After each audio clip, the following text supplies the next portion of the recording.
அண்ணே முதல்ல போய் உள்ள மனு தாக்கல் பண்ணிட்டு வந்துடலாம். நம்ம போய் முதல் ஆளா சஞ்சய் தம்பி தான் நிக்க போகுதுன்னு சொல்லி மனு தாக்கல் பண்ணிட்டா இந்த துண்டு துக்கடா பசங்களாம் நிக்கிறேன்னு சொல்லி வரமாட்டானுங்கல்ல. அதுக்கு தான் சொல்றேன், வாங்க போலாம். தம்பி ஜாதகத்தை பார்த்துட்டு ஜோசியர் நேரத்தை குறிச்சு கொடுத்துருக்காரு. இன்னும் 5 நிமிஷம் கழிச்சு போவோம். என்னங்க சார்?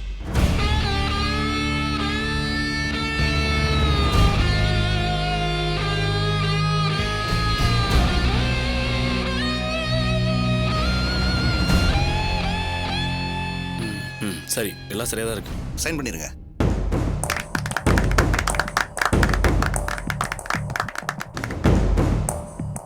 ரொம்ப சந்தோஷம் தம்பி. இதை பாரு தம்பி, எதுலேயும் இளைஞர்கள் தான் வரணும், முக்கியமா அரசியல்ல. இதை வெறும் ஜாதி சங்கமா பார்க்காதீங்க, அரசியலுக்கு அச்சாரம் போற பற்ற. நான் உங்க சித்தப்பா சொல்லி தான் போன எலெக்ஷன்ல நின்னேன். அவர் சொன்னதை மட்டும்தான் செஞ்சேன். அதான் நான் பண்ண தப்பு. உன்ன மாதிரி ஒரு துடிப்பான பையனா இருந்திருந்தா உங்க சித்தப்பா சொன்னபடியெல்லாம் கேட்டு நடந்திருக்க மாட்டேன். இதுக்கு மேல நான் நிக்க போறது இல்ல. இந்த எலெக்ஷன்ல நான் நிக்கல. ஆனா எங்க சார்பா உனக்கு சப்போர்ட் பண்றோம். உன்னோட துடிப்பு, என்னுடைய அனுபவம் ரெண்டும் சேர்ந்து உன்னை ஜெயிக்க வைக்கும். என்னடா அது, இவனா வந்து சப்போர்ட் பண்றேன்னு சொல்றானே, ஏதாவது வில்லங்க இருக்குமோன்னு நினைக்காத. உங்க சித்தப்பா சஞ்சய் பையில கூப்பிட்டுக்கிட்டு வந்து இங்க நாமினேஷன் பண்ண போறதா எனக்கு தகவல் வந்திருக்கு. அவன் நிக்க முடியாது, நிக்கவும் விட மாட்டேன்.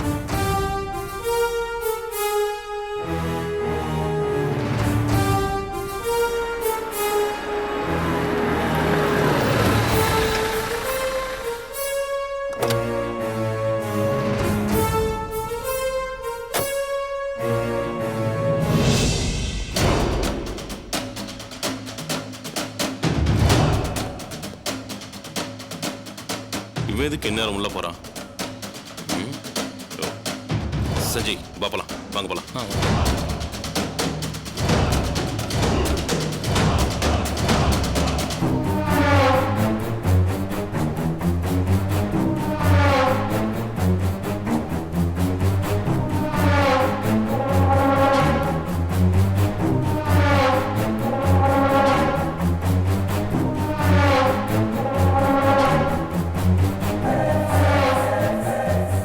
வணக்கம் சார். வணக்கம். சந்திராமா கொடுத்துட சொன்னாங்க.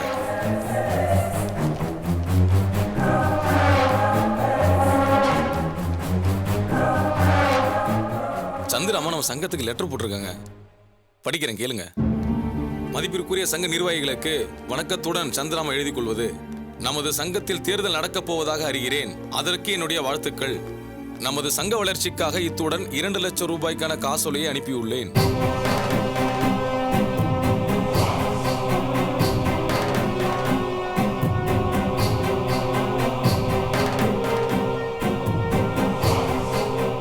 அத்துடன் எனது மருமகன் திரு நடராஜுக்கு எனது ஆதரவை தெரிவித்துக் கொள்கிறேன்.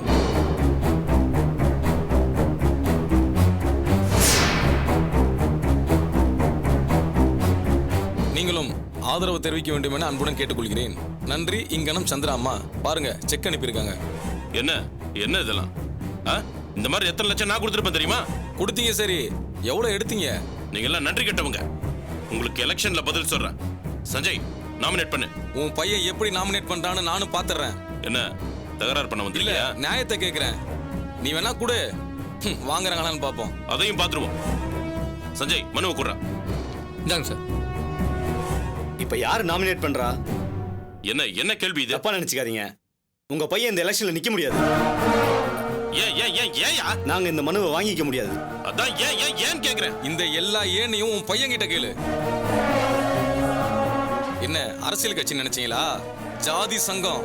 நம்ம ஜாதிக்குன்னு ஒரு கட்டுப்பாடு இருக்கு. அத கட்டி காக்குறவன் தான் தலைவனா வரணும். அதுக்கு நம்ம ஜாதி மேல பிடிப்பு இருக்கணும்.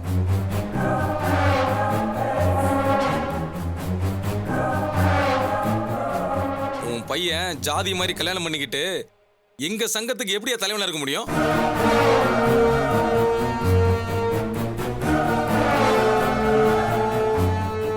உங்க பையனையோ பொண்ணையோ கட்டுப்படுத்த முடியாத நீங்கெல்லாம் சங்கத்துல வந்து என்ன பண்ண போறீங்க?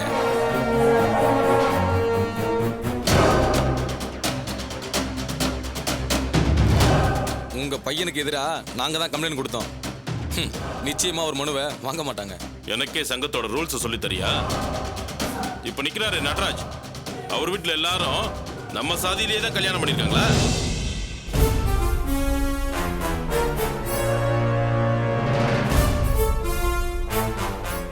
இது தேவையில்லாத பேச்சு. அப்புறம் நான் ஆளுக்கு ஒரு நியாயமா? உங்க குடும்பத்துல இருக்கிறவங்க பத்தி எல்லாம் பேச்சு இல்ல. தேர்தல நிக்கிறவங்க மேலதான் எந்த குற்றச்சாட்டு இருக்க கூடாது. உன் பையன் நிக்க முடியாதியா? இப்படி எல்லாம் சொல்லி என்ன முடக்கி போட முடியாது. சஞ்சய் நிக்க முடியாது, அவ்வளவுதானே? நான் நிக்கிறையா? என்ன எழுத்து அவன் எப்படி ஜெயிச்சிடறான்னு நான் பாத்துறேன். அப்ளிகேஷன் கொடுறா, பேனா கொடு.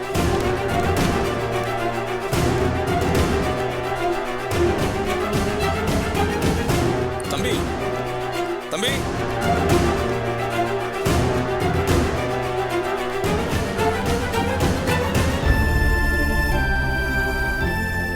தம்பி தம்பி மாப்பிள்ள நில்லுங்க.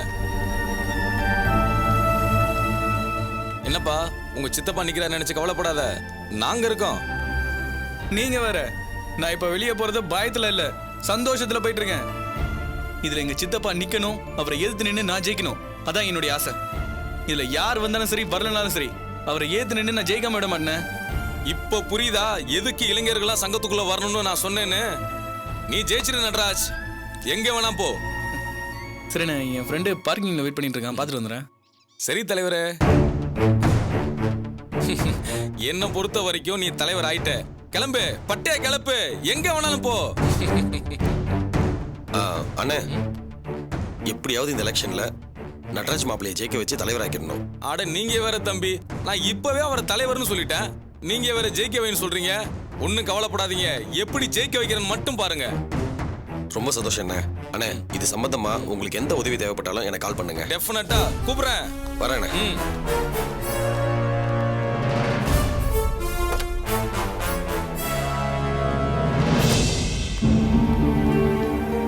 தம்பி, நடராஜ் தம்பி தான் ஜெயிப்பாரு. ஆமா, நீங்க யாரு? நான் ஃப்ரெண்டுண்ணா. அப்படின்னா நீங்களும் நம்பால் தான். கண்டிப்பா நடராஜ் தம்பி தான் ஜெயிப்பாரு.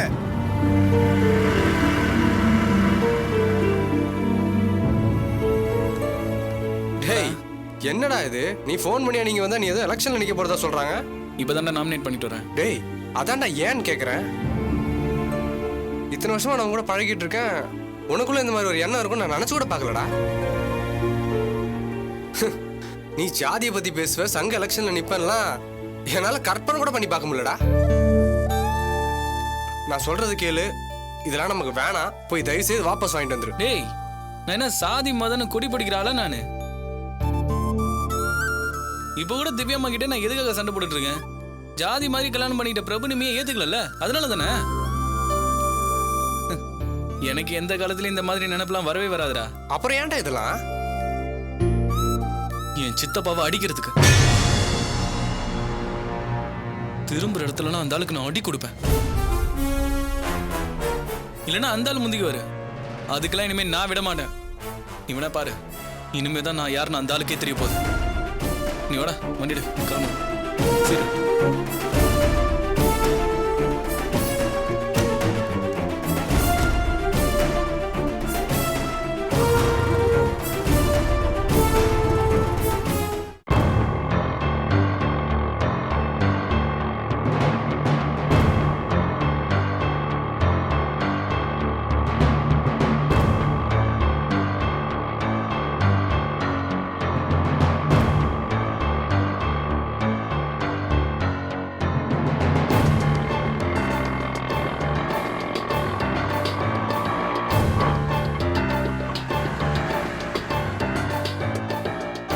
என்னாச்சுங்க? இருங்க மேடம், என்னாச்சுன்னு பாக்குறேன்.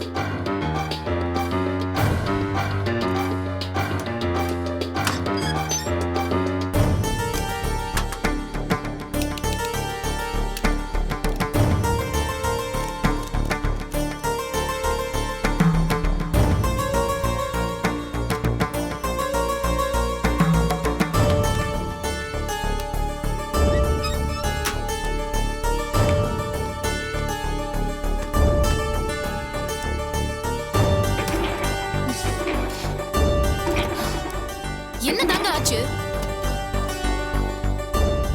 சரிங்க மேடம், வண்டியில ஏதோ ப்ராப்ளம். இப்போ என்ன நான் வந்து ரிப்பேர் பண்ணி கொடுக்கணுமா? இல்லங்க மேடம், அது வந்து ஏங்க உங்களுக்கு கொஞ்சம் கூட அறிவே இருக்காதா? காலையில வண்டி எடுக்கும்போது இதெல்லாம் செக் பண்ண மாட்டீங்களா? Sorry madam. இப்போ என்ன நான் இறங்கி நடந்து போணுமா? இல்ல வராட்ட ஏதாவது பிடிச்சி தரேன், அதுல போயிடுங்க மேடம். ஆ? நான் என்ன நீ வச்ச ஆளா? ஐயா இப்ப என்ன பண்ணுங்கற? ஏய் என்ன நீ மரியாதை இல்லாம பேசுற? நீங்க மரியாதையா பேசுங்க. என்னப்பா ரொம்ப ஓவரா பேசுற? தப்பு ஒண்ணுது, அத முதல்ல நீ ஒத்துக்கோ. ஆட்டா சரியா வரலன்னா நான் என்ன பண்ண முடியும்? வண்டி எடுக்கிறப்போ இதெல்லாம் செக் பண்ணணும்னு தெரியாதா? அறிவுகிற உங்களுக்கே அது புரிய வைக்க முடியல. இது இரும்பு மேடம். இது பாரு, அறிவு கிருவுன்னு பேசினா அப்புறம் மரியாதை கெட்டு போயிடும். நீ வண்டி ஓடிக்கல இருங்க. முடியாது, போலீஸ் ஸ்டேஷன்ல போய் கம்ப்ளைண்ட் பண்ணு. இப்போ நீ இறங்கலனா உன்னை கீழே இழுத்து தள்ளிட்டு போயிட்டே இருப்ப. நீ போய் போலீஸ் ஸ்டேஷன்ல கம்ப்ளைண்ட் கொடுத்துக்கோ.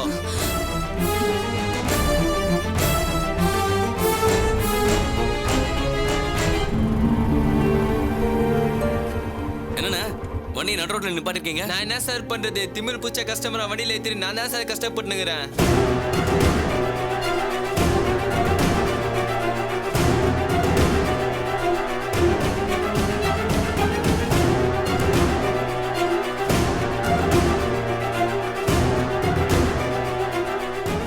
வண்டி திடீர்னு நின்னு போச்சு.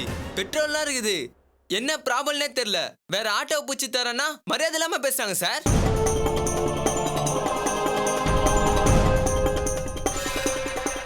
சார் நாங்க கூலிக்கு வண்டி ஓட்டுறோம், அதுக்காக ஆட்டோ டிரைவர்னா கேவலமா சார்?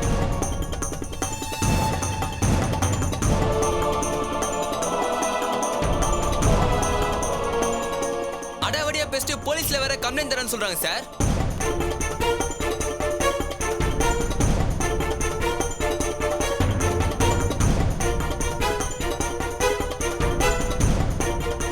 தப்பு பண்ணா போலீஸ்ல தான் கம்ப்ளைண்ட் கொடுப்பாங்க. என்னென்ன விருதா கொடுப்பாங்க? என்ன இவன் சப்போர்ட் பண்றான்? இவன் அதுக்கு சப்போர்ட் பண்றான். பொம்பளைங்க கம்ப்ளைண்ட் கொடுத்தா இமீடியட் ஆக்ஷன் தெரியுமா?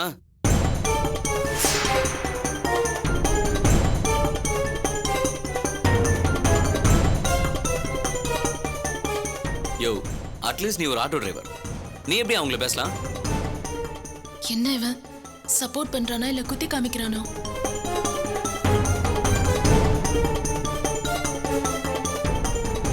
தப்பு பண்றதுக்கும் யாரையும் திட்டி பேசுறதுக்கும் அவங்கள மாதிரி ஆட்களுக்கு மட்டும்தான் எல்லா ரைட்ஸும் இருக்கு.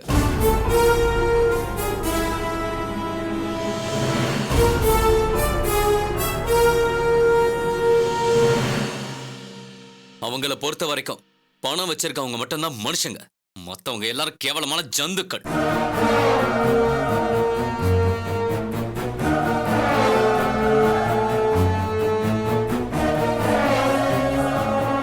இத்தனை வருஷம் ஆட்டோ ஓடுறீங்க, உங்களுக்கு தான் அறிவில்லை.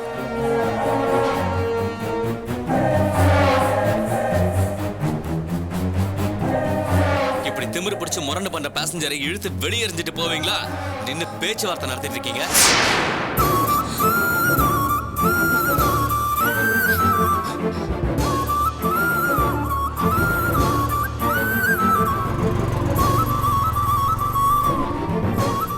இப்ப இறங்க போறியா இல்ல இழுத்து கீழே தள்ளவா?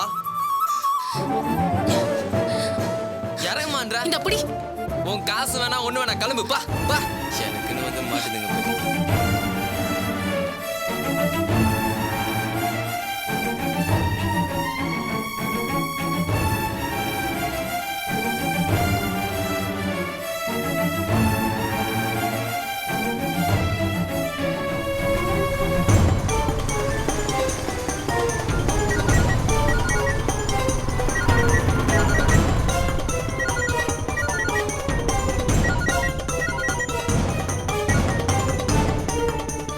ஹலோ, என் மேல கோவம்னா அது நேரடியா என்கிட்ட காட்ட வேண்டியதானே? முதல்ல நீ யாரு? ஹலோ, உங்களுக்கு யாரு வேணும்? என்ன நம்பர் வேணும்? நான் நித்யா பேசுறேன். அப்படிலாம் எனக்கு யாரையும் தெரியாது. உன் நம்பரை மொபைல்ல மைண்ட்ல எல்லாத்துல இருந்து டெலீட் பண்ணிட்டேன். உன் நம்பரே தெரியாதனால தான் இந்த காலை அட்டன் பண்ணேன். ஆமா, என் நம்பரை நீ இன்னும் டெலீட் பண்ணல? போனை கட் பண்ண கையோட டெலீட் பண்ணிடு. இவ்வளவு நேரம் உன்கிட்ட பேசினதே நான் செஞ்ச கேவலமான பாவம். இன்னொரு தடவை என்ன பாவம் செய்ய வைக்காத.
வாங்க வாங்க உட்காருங்க. இல்ல இருக்கட்டுங்க.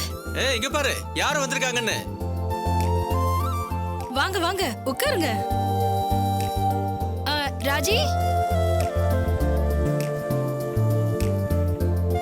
வாங்க. எப்படிமா இருக்க? நல்லா இருக்கியா?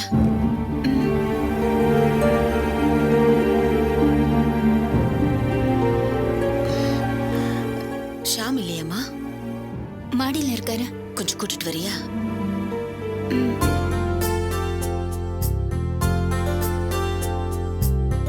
மதி, பியூட்டி பார்லர்லாம் எப்படி போயிட்டு இருக்குமா? நல்லா போயிட்டு இருக்கு. நல்லா போயிட்டு இருக்குன்னா இன்னும் 2-3 பிரான்ச் ஓபன் பண்ண வேண்டியதானே? அதுக்கும் ஏற்பாடு பண்ணிட்டு இருக்கேன். சந்தோஷமா. ஆமா, என்ன சாப்பிடுறீங்க? அதெல்லாம் ஒண்ணு வேண்டாம். ஷாம பார்த்து ஒரு விஷயம் சொல்லிட்டு போலான்னு வந்தோம். இருங்க இருங்க, காஃபி கொண்டு வரேன்.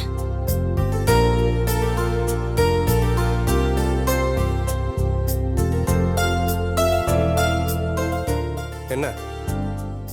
உங்க ஃப்ரெண்டோட அம்மாவும் அக்காவும் வந்திருக்காங்க.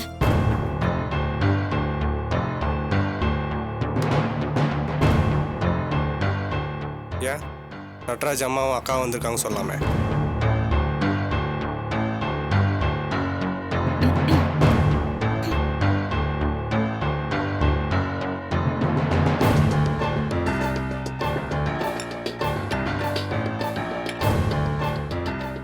வாங்கம்மா வாங்கக்கா. என்ன திடீர்னு காத்து இந்த பக்கம்?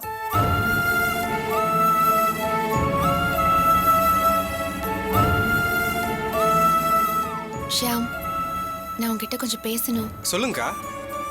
அது வந்து என்னக்கா தயங்குறீங்க?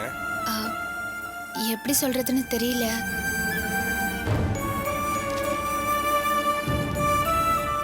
நானும் அம்மாவும் சேர்ந்து உங்ககிட்ட பேசணும்னு வந்திருக்கோம்.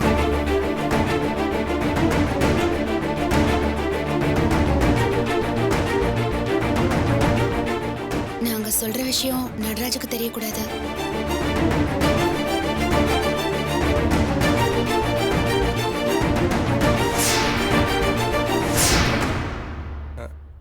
அக்கா, நட்ராஜுக்கு தெரியாம என்கிட்ட என்னக்கா பேச போறீங்க?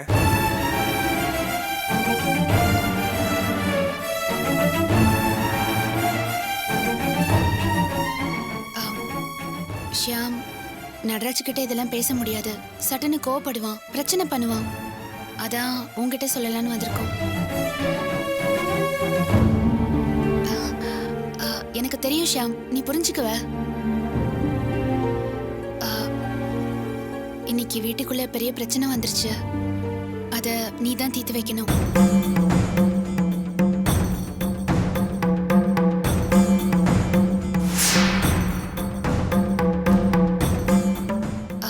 உனக்கே தெரியும், திவ்யா இங்க வந்ததுல இருந்து அம்மா கூட எவ்வளவு அட்டாச்சா இருந்தான்னு. இப்ப அம்மா கூட சரியா முகம் கொடுத்து பேச மாட்டேங்கிறா.